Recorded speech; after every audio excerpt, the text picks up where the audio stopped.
오늘 은혜 받으실 말씀은 마태복음 21장 12절에서 14절까지 말씀입니다. 마태복음 21장 12절에서 14절까지 말씀을 다 같이 봉독하겠습니다. 예수께서 성전에 들어가사 성전 안에서 매매하는 모든 사람들을 내쫓으시며 돈 바꾸는 사람들의 상과 비둘기 파는 사람들의 의자를 둘러 엎으시고 그들에게 이르시되 기록된 바 내 집은 기도하는 집이라 일컬음을 받으리라 하였거늘 너희는 강도의 소굴을 만드는도다 하시니라. 맹인과 저는 자들이 성전에서 예수께 나오매 고쳐 주시니. 아멘. 우리 함께 인사 나누겠습니다. 오늘은 참으로 좋은 날입니다. 우리 모두에게 좋은 일이 일어납니다.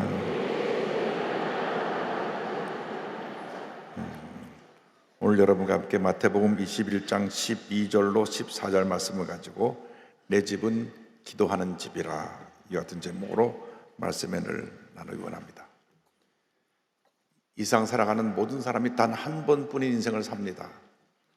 두 번 인생을 사는 사람은 없습니다. 단 한 번뿐인 인생을 살아갈 때 가장 중요한 것이 인생길에서 우리의 구세주 예수님을 만나게 되는 것입니다.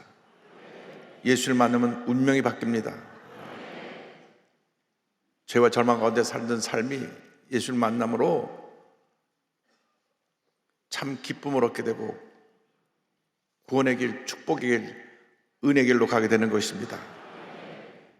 지옥을 향해 가던 발걸음이 천국을 향해 발걸음이 옮겨지게 되는 것입니다. 예수를 믿고 난 다음 그 다음에 가장 중요한 것이 교회를 잘 만나는 것입니다. 잘못된 교회를 만나면 그 삶에 큰 재앙이 다가올 수가 있습니다. 신천지라고 하는 교회가 아닌 교회가 교회 이름을 간판을 걸고 많은 사람을 미혹해가지고 많은 사람들을 절망에 몰아넣었습니다. 우리나라에 코로나가 급속도로 퍼지게 만든 그 장본인도 바로 그 사람들입니다. 우한에 있던 신천지 집단이 한국에 와서 대구에서 집회를 열는 가운데 급속도로 그것이 퍼져서 한국에 큰 재난을 겪었던 일을 기억합니다. 그래서 교회를 잘 만나야 됩니다. 교회는 하나님께서 이 땅에 세우신 구원의 방주요 축복의 통로인 것입니다. 하나님께서 교회에 주신 세 가지 사명이 있습니다. 선교, 교육, 봉사인데 복음을 전하는 것, 그리고 하나님의 말씀을 잘 가르치고 말씀으로 양육하는 것, 그리고 그리스도의 사랑으로 이웃을 섬기고 어려움에 처한 사람들을 돌보는 것입니다. 그래서 선교와 교육과 봉사 3대 사명을 잘 교회가 감당해야 되는데 이 세 가지 사명을 잘 감당하게 하는 것이 바로 기도입니다. 기도할 때 우리가 복음을 전하는 능력이 우리에게 임하게 되고, 기도할 때 말씀으로 잘 양육하고 말씀에서 잘 성장할 수 있게 되고, 기도할 때 우리가 사랑으로 섬길 수 있게 되는 것입니다.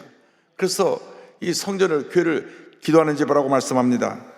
이사야 56장 7절에 성경은 말씀합니다. 내가 곧 그들을 나의 성산으로 인도하여 기도하는 내 집에서 그들을 기쁘게 할 것이며 그들의 번제와 희생을 나의 제단에서 기꺼이 받게 되리니 이는 내 집은 만민이 기도하는 집이라 일컬음이 될 것임이라. 예수님께서 십자가 달리시 전 마지막 주간 첫날에 성전에 들어가셔서 성전을 청결하셨습니다. 하나님께서 기뻐하시는 성전의 모습을 회복하기 원하신 것입니다. 예루살렘에 입성해서 성전에 들어가셨는데 예수님께서 목적하신 성전의 모습은 아름다운 찬양과 예배가 드려진 그러한 성전의 모습이 아니었습니다. 물건을 사고 파느라 정신이 없는 시장터로 변한 모습이었습니다. 하나님의 성전을 인간의 왕국으로 바꿔놓은 것입니다. 오늘날 알게 모르게 하나님의 성전을 인간의 왕국으로 만들어 놓은 모습을 우리가 발견할 수가 있습니다. 인간의 왕국을 만든 그 성전 교회를 우리 예수님 들어가셔서 뒤엎으셨습니다. 마태복음 21장 12절입니다. 예수께서 성전에 들어가사 성전 안에서 매매하는 모든 사람들을 내쫓으시며 돈 바꾸는 사람들의 상과 비둘기 파는 사람들의 의자를 둘러 엎으시고. 성전에 들어가 보니 성전들에 장사하는 사람들이 있었습니다. 이 사람들은 멀리서 6월절 절기를 지키러 오는 사람들에게 편의를 제공하기 위해서 순례자들이 하나님께 드릴 제물을 판매하는 사람들이었습니다. 또한 환전상이 있었습니다. 유대인의 모든 남자들은 1년에 반세계씩 성전세를 내야 되는데 성전 안에서만 쓰는 화폐가 있었습니다. 이스라엘 지중해 북쪽 둘에서 만들어진 은동전인데 이 은동전으로만 성전 안에서 쓸 수 있었기 때문에 반드시 성전에 들어올 때 돈을 환전해야 됐습니다. 마치 외국 사람이 한국에 들어올 때 한국 돈으로 바꿔야 되는 것처럼, 미국 돌아가면 달러로 바꿔야 되는 것처럼 성전 안에서는 무조건 이 은동전으로 바꿔야만 됐습니다. 그렇기 때문에 이곳에서 재물을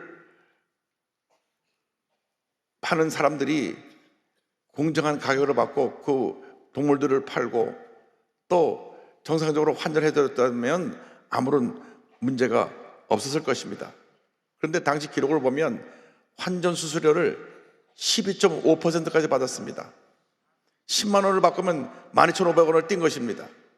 그런데 울며 겨자 먹기로 거기서 들어와서는 그 돈을 내야만 했고 그 돈밖에 통용이 되지 않았기 때문에 비싼 환전 수수료를 내고 성전에 쓰는 동전을 바꿔서 성전세를 내야만 했습니다. 그리고 저들이 하나님께 바칠 제물, 양이나 염소나 비둘기를 파는데 시중보다 엄청나게 비싼 가격으로 팔았습니다. 폭리를 취한 것입니다. 하나님의 영광이 떠난 그 자리에는 제사장과 결탁되어 돈을 모으는 데만 혈안되어 있는 탐욕이 자리를 잡고 있었습니다. 하나님의 성전이 더 이상 하나님의 집이 아니라 인간의 왕국, 강도의 소굴이 된 것입니다.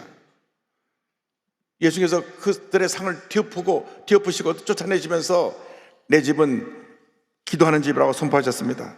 마태복음 21장 13절입니다. 그들에게 이르시되 기록된 바 내 집은 기도하는 집이라 일컬음을 받으리라 하였거늘 너희는 강도의 소굴을 만들어놓다 하시니라. 어떤 경우에도 어떤 모습으로도 주님의 성전을 인간의 왕국으로 바꿔놓으면 안 됩니다.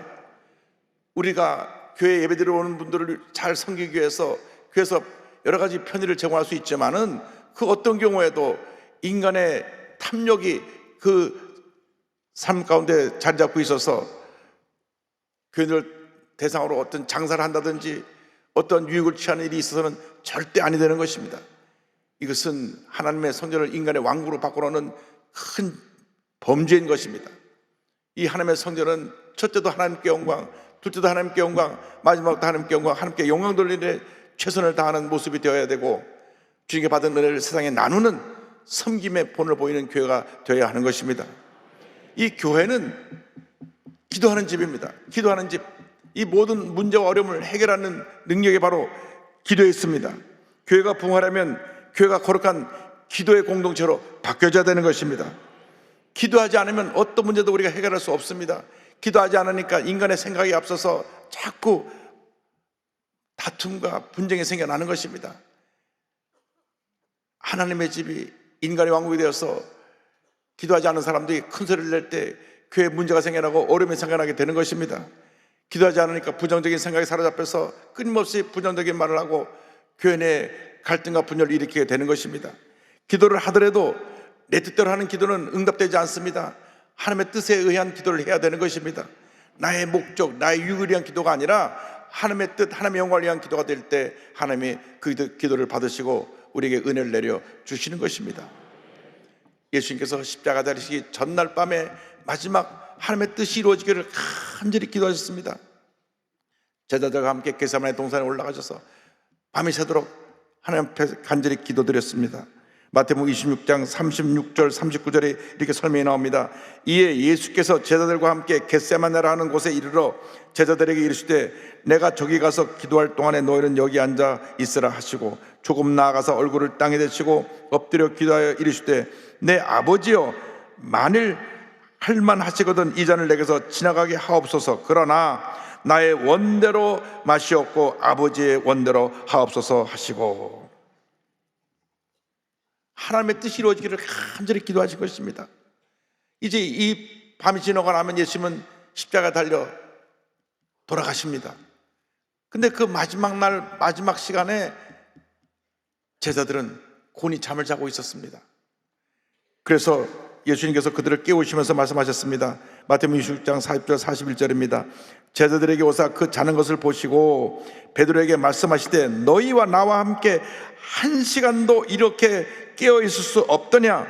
시험에 들지 않게 깨어 기도하라. 마음에는 원이로되 육신이 약하도다 하시고, 깨어 기도하라 말씀하신 다음에 주님 다시 나가셔서 간절히 하나님께 엎드려 기도하셨습니다. 마태복음 20장 42절입니다. 다시 두 번째 나아가 기도하여 이르시되 내 아버지여 만일 내가 마시지 않고는 이 잔이 내게서 지나갈 수 없거든 아버지의 원대로 되기를 원하나이다 하시고, 얼마나 그날 밤에 간절히 기도하셨는지 모세혈관이 터져서 그 땀방울에 피가 섞여 나왔습니다. 누가복음 22장 44절은 설명합니다. 예수께서 힘쓰고 애써 더욱 간절히 기도하시니 땀이 땅에 떨어지는 핏방울 같이 되더라. 이렇게 온 인류 구원을 위해서 간절히 하나님 앞에 부르짖어 기도하신 것입니다. 우리를 죄 가운데 구원하시기 위해서, 십자가 달려 그 인류 구원에 놀라운 일을 이루시기 위해서 주님은 하나님의 뜻이 이루어지도록 겟세마네 동산에서 간절히 부르짖어 기도하시고 또 기도하셨던 것입니다. 우리 한국 교회는 기도로 세워진 교회입니다. 하디 선교사의 회교의 기도로 시작된 1903년 원산 대부흥운동, 이 원산 대부흥운동은 온 북한 전역에 큰 부흥 역사를 가져와서 1907년 평양 대부흥운동으로 이어지고 1907년 평양 대부흥운동으로 말미암아 한국교회가 영적으로 재무장하고 큰 부흥이 일어나서 일제 35년을 믿음으로 잘 지켜낼 수 있게 되었습니다. 전 세계에 놀라운 부흥을 가져온 이 오순절 운동에 시작이 된 1906년 아주사 대부흥운동은 3년 동안 이어진 이 대부흥운동으로 말미암아 전 세계 오순절 운동이 확산되는 역사가 나타나게 되었던 것입니다. 모든 부흥운동이 다 기도운동으로 시작됐습니다. 우리 한국교회가 70년대 80년대 폭발적으로 부흥할 때 모든 교회가 기도했습니다. 모든 교회가 엎드려 간절히 기도하고 또 기도하고 또 기도할 때 하나님께서 우리 삶 가운데 절망이 떠나가게 하시고, 하나님께서 교회가 부흥되게 만들어 주시고 경제가 회복되고, 그래서 교회 부흥과 함께 한국 경제 회복도 이루어져서 한국이 세계 경제 10대 대국에 서는 기초를 마련하게 되었던 것입니다. 강력한 기도가 모든 문제를 해결하는 것입니다. 우리가 기도할 때 우리가 마음의 병, 육신의 병에서 노연함을 받게 되는 것입니다. 기도할 때 부정적인 생각, 원망병이 떠나가게 되는 것입니다. 우리가 기도를 회복해야 됩니다. 우리가 풍요로워져서 모든 것이 우리가 차고 넘쳐나게 되니까 기도가 소홀해졌습니다. 기도가 소홀해지니 원망불평이 쏟아져 나오고 온 SNS, 인터넷의 뉴스들이 부정적인 기사로 뒤덮이게 된 것입니다. 우리가 이 사회를 바꿔야 됩니다. 우리 1천만 크리스찬들이 일어나서 이 절망의 사회를 희망의 사회로 바꿔야 됩니다. 어두운 사회를 밝은 사회로 바꿔야 되는 것입니다. 편가르기 하고 싸우고 다투는 이 사회를 대통합의 사회로 바꿔 나가야 되는 것입니다. 이것은 첫째도 기도고 둘째도 기도고 마지막도 기도로 이루어지는 것입니다. 기도할 때 기적이 일어나는 것입니다. 하나님의 은혜가 임하게 되는 것입니다. 예수님께서 내 집은 만민이 기도하는 집이라고 선포하신 후에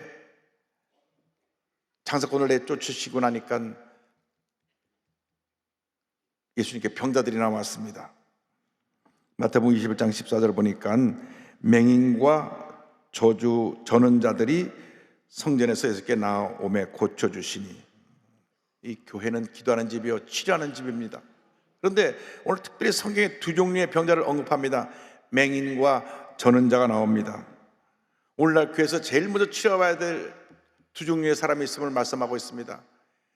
교회를 나오고 있지만 영적인 맹인이 되어서 영적인 것을 보지 못하고 늘 세상적인 눈으로 보고 판단하고 세상적인 말을 하고 세상적으로 교회를 운영해 나가려고 하는 사람들이 있습니다. 모든 문제가 바로 영적인 맹인으로부터 출발하는 것입니다. 영적으로 저는 자들이 있습니다. 교회 다니면서 기쁨과 감사가 없습니다. 뭔가 삶의 균형을 이루지 못하고 문제 속에 살고 있는 사람들이 있습니다. 신앙이긴 한데 신앙적으로 무엇인가 문제가 있고 결핍된 부분이 있어서 절망 가운데 살아가고 있는 사람들을 의미합니다. 영적으로 정신적으로 장애를 갖고 있어서 정신적으로 안정되지 못하고 늘 불안하고 과거의 상처의 트라우마에 잡혀서 안절부절하고 고통스러운 삶을 살아가는 사람들이 많이 있습니다. 지금 한국에 병으로 죽음의 원인의 1위는 암인데 실제로 그보다 더 무서운 것이 영적인 정신적인 병인 우울증입니다. 6명 중에 한 사람은 우울증 증세가 있다고 하는데 우리나라의 자살률이 OECD 국가 가운데 1위입니다. 지금도 하루에 40명씩 우울증 환자들이 자기 목숨을 포기하고 있습니다. 우리가 예수님의 사랑으로 그들을 치료해야 됩니다. 예수님의 사랑으로 그 우울증의 모습을 쫓아내고 그 마음의 평안과 기쁨을 안겨주어서 치료받고 건강한 모습을 변화되게 만들어야 되는 것입니다. 우리가 이 세상 살아가면서 우리 주변에 이런 분들이 없는지 살펴봐야 됩니다. 영적인 맹인이 되어서 지금도 방황하는 삶을 살고 있는 사람, 영적으로 전원자가 되어서 불안정하고 여러 가지 문제 속에서 갇혀서 고통 가운데 살고 있는 사람이 없는지 우리가 살펴보고 예수님이 그들을 고쳐주신 것처럼 교회가 그들을 사랑으로 섬기고 그들을 고쳐야 될 것입니다. 예수님께서 고통에 짊어지고 살아가는 모든 사람을 부르고 계십니다. 수고하고 무거운 짐진 자들아 다 내게로 오라. 내가 너희를 쉬게 하리라. 예수님은 어제나 오늘 영토록 변함이 없으십니다. 히브리서 13장 8절로 말씀합니다. 예수 그리스도는 어제나 오늘이나 영원토록 동일하시니라. 어제나 오늘이나 영원토록 동일하시니라. 동일하신 예수님께서 지금 이 시간 우리와 함께하고 계시고 우리의 모든 문제와 염려와 근심 걱정을 하시고 우리의 모든 소원을 이루어 주시고 우리의 병을 고쳐주시고 우리 삶의 주님의 기쁨으로 충만하게 만들어 주시는 것입니다. 기도는 우리에게 응답을 가져오고 하나님의 은혜와 축복과 기적을 가져옵니다. 비행기 조종사이시면서도 늘 기도하시면서 복음을 전했던 대한항공 수석기장 신일덕 장로님을 소개하기 원합니다. 이분은 전 대한항공 수석기장이자 항공 선교사입니다. 40년 동안 21,200시간을 비행하면서 22명이 넘는 사람들에게 직접 복음을 전했습니다.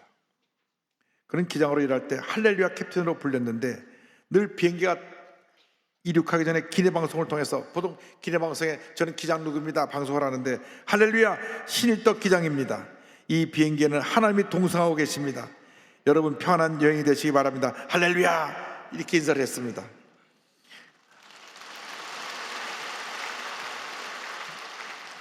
그의 기내방송에 불만을 품은 사람들이 회사에다가 항의를 했습니다.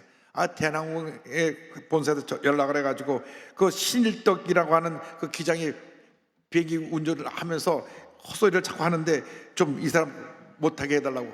그래서 불려가서 상사에게 야단을 맞고 주의를 받았습니다. 그러나 또 비행기마다 보면 할렐루야 안녕하십니까 이 비행기 하나님 타고 계십니다. 그래서 회사에서 도저히 이 사람 안 되겠다 그래가지고 동물을 실어나가는 화물기 조종사로 보냈습니다. 그런데 동물을 실어나가는 화물기에 타서도 그가 똑같이 말합니다. 할렐루야 하나님의 동성하고 계십니다. 그 사람들이 웃으면서 아니 동물들이 들으라고 그런 소리 하냐고 하니까 아니 동물들 관리하는 사람들도 여기 타고 있으니까 누구든지 이 말씀을 듣는 사람들에게 내가 이 복음을 전하기 위해서 말을 전하는 것이라고. 그래서 이 소문이 대한항공 회장님께 귀에까지 들어갔습니다.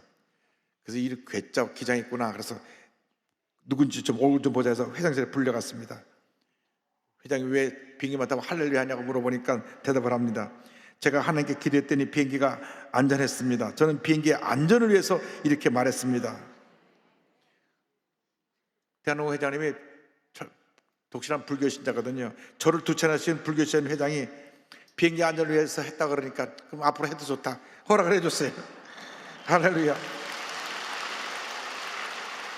그래서 40년 동안 비행기를 몰면서 늘 할렐루야 하나님이 함께 이 비행기 타고 계십니다. 그가 안내방송을 했는데 그가 기장이 되고 보물자가 된 뒤에는 일사후퇴 때 안동으로 피난을 가서 미군 부대에서 구두를 닦았는데 구두를 닦고 나면 군인이 식빵을 주었답니다. 그 식빵으로 온 가족들이 그 굶주린 배를 채웠는데 그 미군 부대가 비행기 부대라 그가 구두를 닦는 사람들이 다 비행기 조종사예요. 그래서 내가 앞으로 비행기 조종사가 돼야 되겠다 꿈을 가졌습니다. 근데 고등학교 시절에 늘 새벽에 교회 나와서 기도하는데 어느 날 환상을 보았습니다. 흰 가운을 입은 분이 나타났는데 너 무엇 되기 원하느냐? 네, 제가 장차 비행기 조종사가 되기 원합니다.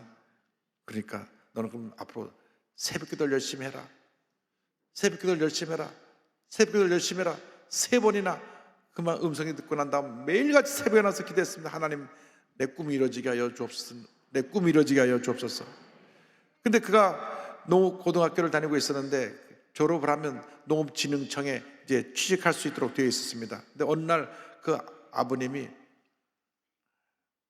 국립항공대학 원서를 갖고 와갖고 야 여기 한번 지원해봐라. 지금 신입생을 모집한다. 그래서 가서 신체 검사라고 시험을 봤는데 신체는 건강해서 합격을 했는데 필기 시험이 굉장히 어려웠답니다. 그래서 또 밤새 기도하면서 부처만 주시면 제가 열심히 하겠다고 기도하고 또 기도하고 했는데 합격이 됐어요. 그래가지고 밤을 새면서 공부를 하고 이제 비행기를 타게 되는데 하나님께 또 기도했습니다. 제가 무엇을 해야 되겠습니까? 너는 1만 명 목표를 세우고 전도를 해라. 그래서 그때부터 아멘 하고 비행기만 타면 할렐루야 이 비행기 하나님 타고 계십니다. 그렇게 그가 안내방송을 하고 비행기를 몰았는데 그가 40년 동안 비행기를 몰면서 잊지 못할 사건이 하나 있었는데 그것은 사이판에 이제 비행기를 몰고 가는데 사이판 그 당시 신혼부부가 많이 탔습니다.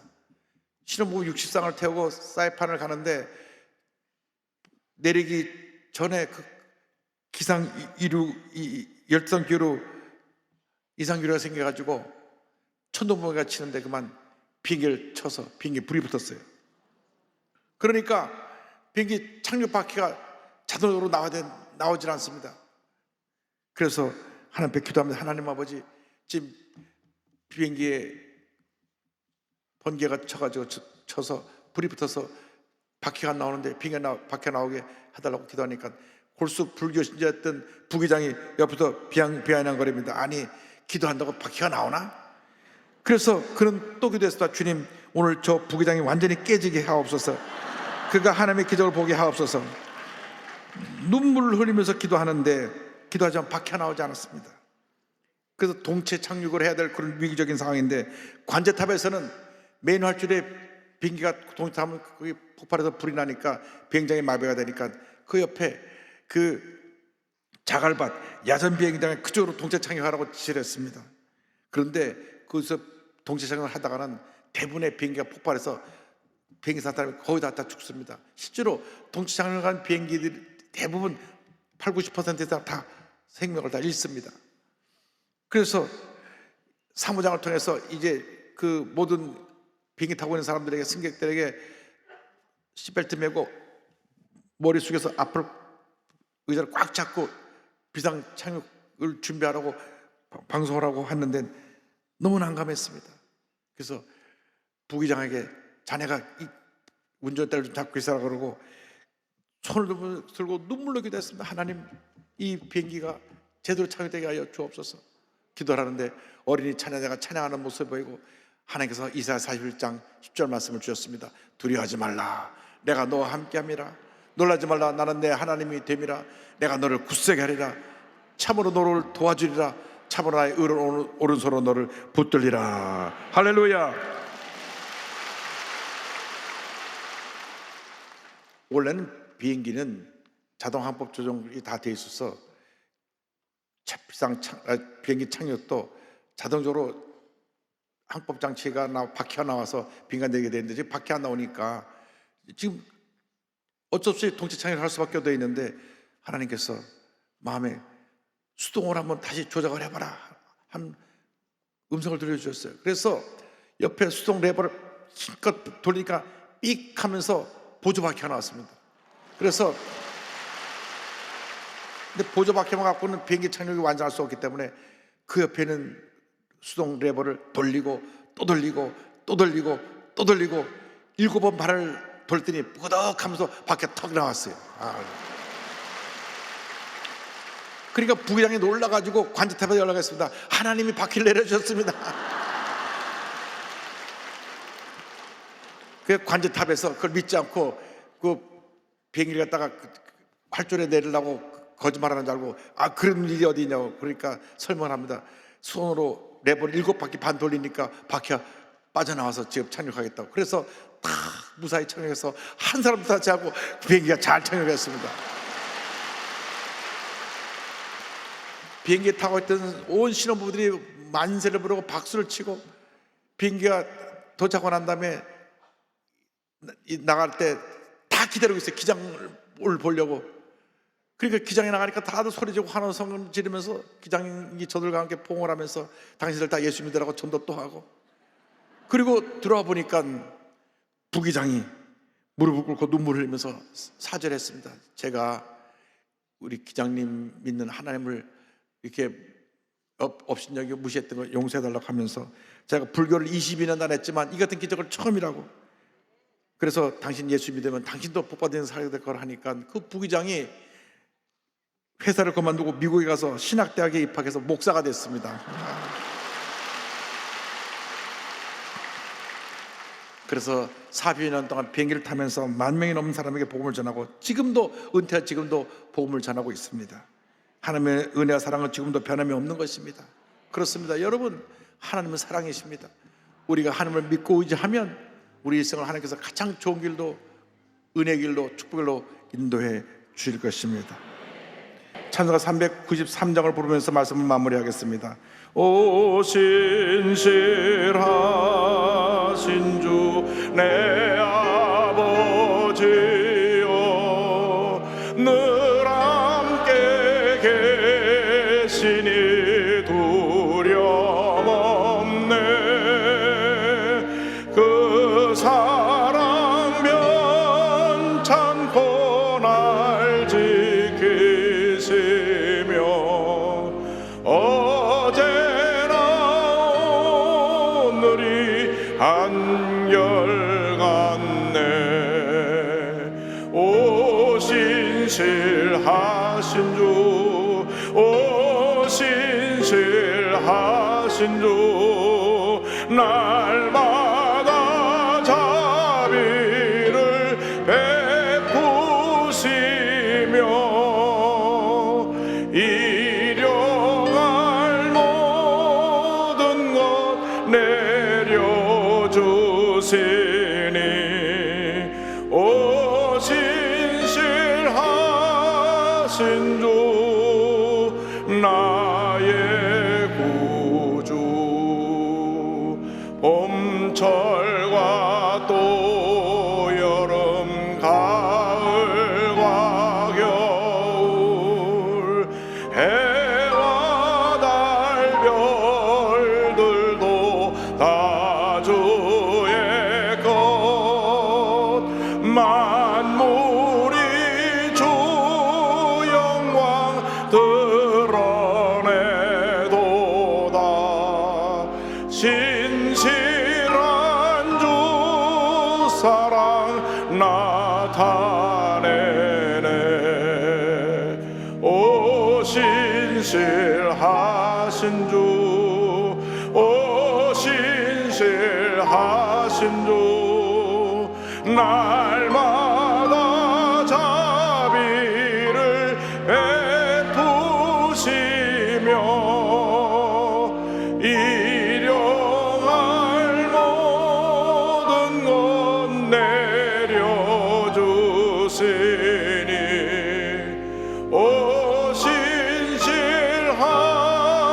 하신 주 나의 구주 내 죄를 사하여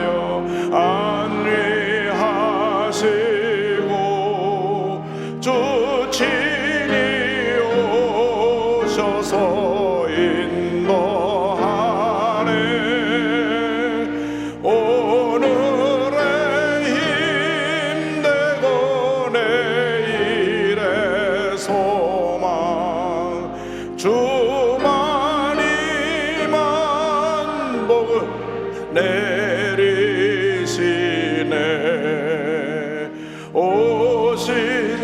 오신실하신 주 오신실하신 주 날마다 자비를 베푸시며 일용할 모든 것 내려주시니 오신실하신 주 나의 구주. 기도하겠습니다. 사랑과 은혜와 자비가 무한하신 하나님 아버지, 하나님은 변함이 없으시고 하나님은 우리를 사랑하시고 우리를 주님의 은혜 가운데 보살피시고 인도하고 계신데 우리는 주님을 의지하지 아니하고 내 뜻과 내 것대로 살았던 우리의 허물을 주님 회개합니다. 기도의 사람 되게 하시고 하나님을 의지하는 하나님의 사람들 되게 하여 주셔서 한 번뿐 인생 살아갈 때 가장 의미 있고 보람되고 행복된 삶을 살아가는 제 모두가 될 수 있도록 은혜 내려 주옵소서. 예수님의 이름으로 기도 올리옵나이다. 아멘.